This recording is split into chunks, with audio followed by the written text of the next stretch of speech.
अदाबाद है दोस्तों। मैं उम्मीद करता हूँ कि आप सब खैरियत से होंगे और खुश होंगे। दोस्तों, आज हमारी फाइनेंशियल एजुकेशन कोर्स की एपिसोड 21 है। इसमें हम थिंक एंड ग्रो रिच किताब का मुतालिया कर रहे हैं और आज चैप्टर 4 का मुतालिया शुरू करेंगे। तो चलिए शुरू करते हैं दोस्तों। चैप्टर 4 स्पेशलाइज्ड नॉलेज, ज़ाती मुशाहिदात या तजर्बे। दोस्तों, इसमें वो कहता है कि there are two kinds of knowledge, यानी जो नॉलेज है, जो इल्म है, उसकी दो किस्में हैं। वन इज जनरल, एक है अमूमी इल्म, और the other is specialised. General knowledge जो है ना, वो कहता है वो मैटर नहीं करती कि आपके पास कितनी जनरल नॉलेज है, क्योंकि वो उससे नहीं फैसला होता कि आप कितना पैसे कमाएंगे। कहता है क्योंकि देखें ना, आज जो हमारी यूनिवर्सिटीज हैं, जितना इल्म वो दे रही हैं, इससे पहले इंसान की तारीख में कभी भी इतना इल्म नहीं था इंसानों के पास, या फिर जो दूसरे इंसानों को इतना इल्म नहीं दिया जा रहा था। लेकिन मसला क्या है, आज आप देखें जो अक्सर जो उस्ताद हैं, जो अक्सर प्रोफेसर्स हैं, उनका क्या है कि वो लोग जो है ना, वो गरीब हैं या उनके पास इतने पैसे नहीं है। इसकी वजह क्या है कि उनको ये तो पता है कि हमने पढ़ाना किसने, दे स्पेशलाइज इन टीचिंग नॉलेज। उनको पता है कि हमने पढ़ाना किसने, लेकिन उनको ये नहीं पता कि हमने जो हमारे पास नॉलेज है उसको पैसों के हसूल के लिए इस्तेमाल किस तरह करना है। वो इसको पैसों के हसूल के लिए, जो उनको इल्म है, उसको पैसों के हसूल के लिए इस्तेमाल नहीं करते या इस्तेमाल करना नहीं जानते। तो इसलिए वो कहता है कि जो जनरल नॉलेज है वो इतनी मैटर नहीं करती पैसे कमाने के मामले में, जो स्पेशलाइज्ड नॉलेज है वो मैटर करती है। आगे वो कहता है कि इल्म जो होता है ना, वो कभी भी दौलत का जरिया नहीं होता, जब तक कि उसको एक खास अंदाज में तरतीब ना दिया जाए और अमली मंसूबों और इकदामात से उसको अपने हदफ के हसूल के लिए, जो कि दौलत का हसूल भी हो सकता है, उसके लिए जहानत से उस इल्म का रुख मुतय्यन ना किया जाए। वो कहता है कि लैक ऑफ, कहता है बहुत सारे लोगों को इसका कम इल्मी है, जिस चीज की वजह से वो कहती हैं, दुनिया में लाखों लोग ऐसे जो कहते हैं कि नॉलेज इज पावर। कहता है नॉलेज कुछ भी नहीं, नॉलेज पावर नहीं है। Knowledge is only potential power, यानी कि इल्म तब ताकत या दौलत बनता है जब उसको अपने अहदाफ और अमली इक़दामात के साथ हम आहंग करके किसी मंजिल के हसूल का जरिया बनाया जाए। वो कहता है कि हमारे जो एजुकेशन सिस्टम है उसमें भी आज जो है ना, उसमें ये एक मसला है कि हम जो यूनिवर्सिटीज हैं, जो बड़े बड़े इंस्टीट्यूट हैं, उसमें इल्म तो दिया जा रहा है, लेकिन ये नहीं सिखाया जा रहा कि जो इल्म है उसको इस्तेमाल किस तरह करना है, जो हम आपको दे रहे हैं। कहता है इसलिए कहता है many people make the mistake. कहता है बहुत से लोग ये सोचते हैं कि जो हेनरी फोर्ड था, उसके बाद बहुत कम स्कूलिंग थी, जिसकी वजह से लोग समझते हैं कि वो इतना एजुकेटेड नहीं था, वो पढ़ा लिखा नहीं था, तो वो जाहिल था। कहता है ये सबसे बड़ी गलती है। या जो कहता है जो लोग हेनरी फोर्ड को जो ये समझते हैं कि वो पढ़ा लिखा नहीं था, और कहता है वही लोग हैं जो हेनरी फोर्ड को भी नहीं समझते, और ये जो एजुकेशन का जो मीनिंग है उसको भी नहीं समझते। कहता है जो एजुकेशन है, एजुकेट जो लफ्ज है ना, वो एक लैटिन वर्ड एडुको से डिराइव किया गया, जिसका मतलब है निकालना, अखज़ करना। कहता है educated person is not necessarily one who has an abundance of general और specialized knowledge। कहता है कोई पढ़ा लिखा आदमी वो नहीं कहता जिसके पास बहुत ज्यादा जनरल, अमूमी या फिर कोई स्पेशलाइज्ड इल्म हो। वो कहता है कि अब तालीम याफ्ता आदमी वो है जिसके पास ये सलाहियत है कि वो दूसरों के हकूक को पामाल किए बगैर जिस चीज की उसको जरूरत है उसके मतलब इल्म हासिल कर सके, वो है तालीम याफ्ता शख्स। कहता है अगर इल्म की इस तारीफ के मुताबिक जो हेनरी फोर्ड है वो एक बहुत तालीम याफ्ता शख्स है। वो आगे एक वाक़या लिखता है कि वर्ल्ड जंग अजीम जो थी, पहली जंग अजीम हुई थी, उसके दौरान चिकागो का एक न्यूज़पेपर था, उसने एक अपने लिखा स्टेटमेंट लिखी कि हेनरी फोर्ड एक जाहिल पैसिफिस्ट है, यानी कि एक जाहिल अमन पसंद है। कहता है मिस्टर फोर्ड ने उनकी जो था स्टेटमेंट, इस पे केस कर दिया अदालत में कि इन्होंने मुझे जाहिल लिखा है अपनी अखबार में। तो कहता है फिर उसने अदालत में केस कर दिया। जब केस अदालत में गया तो वहां पे सब जो ना वो पेश हुए, और जो वकील था जो अखबार का वही पेश हुआ, और उसने मुख्तलिफ सवालात किए मिस्टर फोर्ड से, और ये प्रूव करने की कोशिश की अदालत में कि ये मिस्टर फोर्ड जो है ये जाहिल है, इसको इतना इल्म नहीं है। उसने जब मिस्टर फोर्ड से सवाल किए थे वो कुछ ये थे, who was Arnold, how many soldiers, यानी कितने सोल्जर्स भेजे थे ब्रिटिश ने अमेरिका में जब अमेरिका में बगावत हुई थी 1776 में।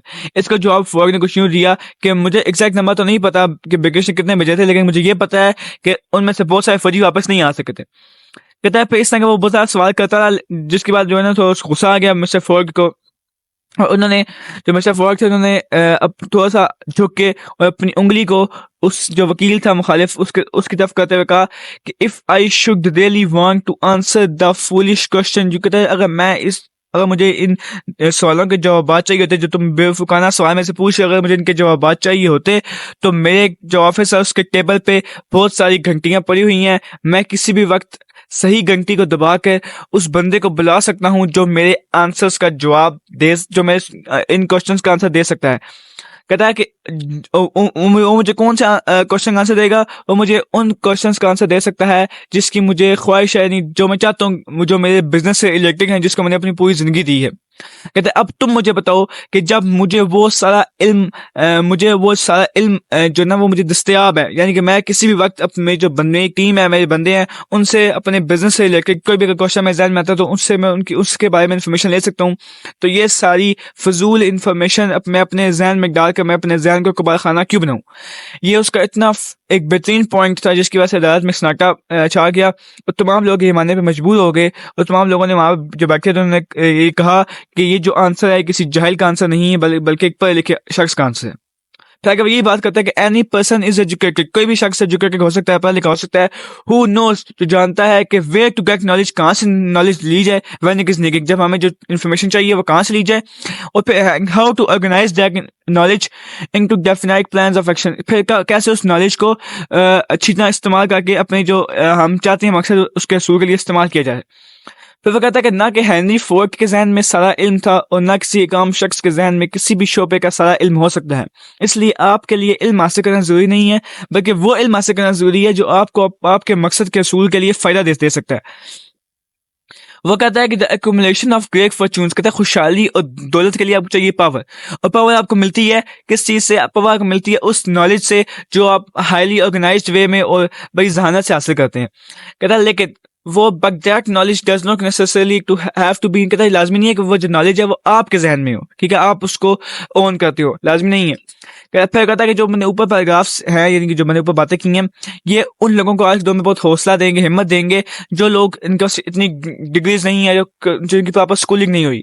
कहता है क्यों? क्योंकि आज के दौर में एक बहुत बड़ी बदकिस्मती ये है कि वो लोग अपने आप को, जो इतना स्कूल में नहीं गए हुए, वो अपने आप को एक इंफीरियरिटी कम्प्लेक्स का शिकार है, वो अपने आप को कम इल्म समझते हैं, अपने आप को जाहिल समझते हैं। लेकिन कहता है कि येट द इंडिविजुअल, वो बंदा जो ऑर्गेनाइज कर सकता है और डायरेक्ट कर सकता है एक master mind group of people, जो उसको वो नॉलेज और इन्फॉर्मेशन दे सकते हैं जिससे वो पैसा बना सकता है, तो वो भी उतना ही एजुकेटेड है जितना कोई और बंदा एजुकेटेड है। कहता है याद रखें, remember that if you are suffer from feeling, कहता है अगर आप इंफीरियरिटी कम्प्लेक्स का शिकार हो जाएंगे, आप स्कूल नहीं गए, तो याद रखेंगे जो थॉमस एडिसन था वो सिर्फ 3 महीने स्कूल गया था अपनी पूरी जिंदगी में, और आज उसको कोई भी बंदा ये नहीं कह सकता कि उसके पास तालीम नहीं थी या वो गरीब मरा था। कहते हैं हेनरी फोर्ड भी था, Henry Ford had less than 6th grade schooling, उसके बाद वो 6th क्लास तक भी स्कूल नहीं गया था हेनरी फोर्ड, लेकिन but he managed to pretty well himself financially, लेकिन वो अमेरिका का सबसे अमीर आदमी बना। फिर कहता है कि how to purchase knowledge, knowledge किस तरह खरीदी जाए। यहाँ से मैं बात करता है, वो कहता है फर्स्ट ऑफ ऑल डिसाइड, कहता है सबसे पहले फैसला करें कि आपको कौन सा स्पेशलाइज्ड नॉलेज चाहिए। कहता है ये आपको किस तरह लगेगा बता, first of all decide the sort of specialised knowledge you require and the purpose of for which it is needed. कहता है फैसला करें कि आपको कौन सा चाहिए नॉलेज, वो आप किस तरह फैसला करेंगे कि आपको कौन सा चाहिए नॉलेज, वो आप फैसला इस तरह करेंगे कि आप देखेंगे कि आपका जिंदगी का मकसद क्या है। To large extent your major purpose in life, the goal to work which you are working, यानी कि आपकी जिंदगी का मकसद क्या है जिसके लिए आप काम कर रहे हो, जिस चीज के लिए आपको वो इल्म चाहिए। कहता है ये चीज होगी जो आपको that thing which will determine that which knowledge you need, कि आपको कौन सा इल्म चाहिए। कहता है जब आपको इस आंसर का, इस क्वेश्चन का आंसर मिल जाएगा कि आपको कौन सा जिंदगी में मकसद है जो चाहते हैं हासिल करना, और आपको कौन सा उसके लिए इल्म चाहिए, तो फिर व्हेन दिस क्वेश्चन सेटल्ड, तब आपकी नेक्स्ट मूवी होगी कि आप देखेंगे जो आपको इन्फॉर्मेशन चाहिए इसके रिलायबल सोर्सेज, काबिल भरोसा सोर्सेज कौन से, काबिल एतबार सोर्सेज कौन से, यहाँ से आपको सब चीजें मिल सकती हैं। कहता है कुछ जो है ना वो ये है कि आप एक तो अपनी ओन एक्सपीरियंस, अपनी तालीमों से सीख सकते हैं, फिर जो है ना वो मास्टर माइंड ग्रुप से सीख सकते हैं, फिर कॉलेज, यूनिवर्सिटीज, पब्लिक लाइब्रेरीज और स्पेशल ट्रेनिंग कोर्सेज के जरिए ये इन्फॉर्मेशन ले सकती हैं जो आप चाहती हैं, जो आपके मकसद में आपकी मदद कर सकता है। कहता है अब आगे कहता है कि as the knowledge is acquired it must be organised and put into use for a definite purpose through practical plans. कहता है कि इल्म की कोई वैल्यू जब तक नहीं होती जब तक कि उसको अपने मकासद के लिए इस्तेमाल ना किया जाए। Knowledge has no value except that which can be gained from its application towards some worthy end. This is one reason, यही एक वजह है कि आज जो कॉलेज की डिग्रियां की कोई वैल्यू नहीं है। कहता है क्यों? कहता है क्योंकि जो इफ़ यू कहता है अगर आप चाहते हैं ना मज़ीद एजुकेशन हासिल करना आम फॉर्मल स्कूलिंग के बाद, तो आप ये देखेंगे आप जो एजुकेशन हासिल करना चाहते हैं वो क्यों चाहते हैं हासिल करना, आप जो नॉलेज सीख करना चाह रहे हैं, जो नॉलेज गेन करना चाह रहे हैं वो क्यों करना चाह रहे हैं, ठीक है, आपकी ज़िंदगी में क्या मकसद है जो आप उस नॉलेज से अचीव करना चाह रहे हैं। जब आपको पता होगा ना, फिर आप देखेंगे कौन से रिलायबल सोर्सेज हैं जहाँ से वो अचीव कर सकती हैं। कहता है अब यहाँ पर बड़ा मसला ये है कि बहुत सारे लोग जो है ना, कहता है जो कामयाब लोग हैं ना, वो कभी भी अपनी ज़िंदगी में स्पेशलाइज्ड नॉलेज गेन करना, यानी कि वो स्पेशलाइज्ड नॉलेज हासिल करना छोड़ते नहीं हैं। कहता है लेकिन इसके बाद जो बहुत सारे लोग जो नाकाम होते हैं, उनकी नाकामी की सबसे बड़ी वजह ये है कि वो समझते हैं कि अब हम एक ख़ास पीरियड होता है, यानी कि जब स्कूल से हम निकल गए तो इसके बाद हमें कोई तालीम हासिल करनी नहीं है। कहता है ये सबसे बड़ी उनकी भूल है।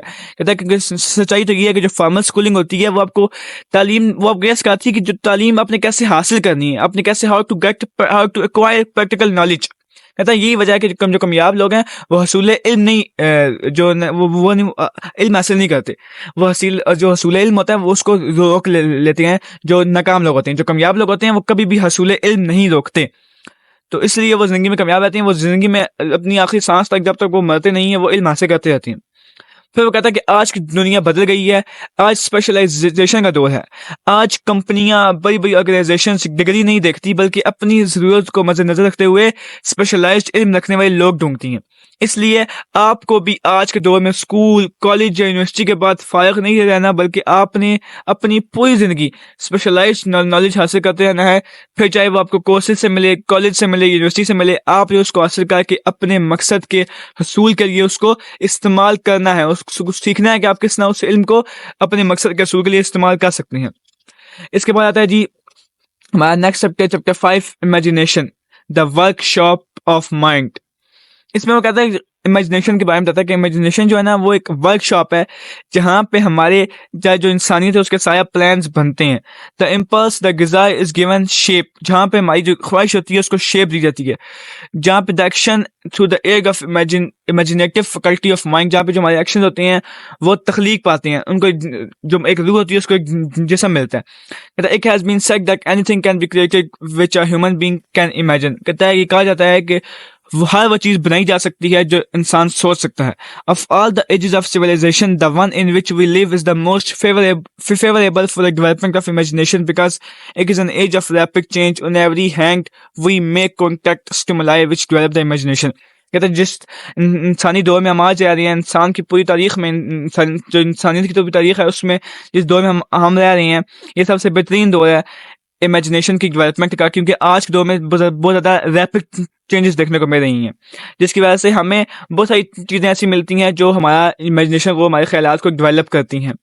इसके बाद वो कहता है कि अब लिमिटेशन क्या होती हैं। अब only limitation with in the reason lies in our development and use of information. कहता है जो लिमिटेशन वही होती है जो हमारा दिमाग से टिका देता है, वरना कहता है जो ख्यालात दुनिया उसमें कोई लिमिटेशन नहीं है।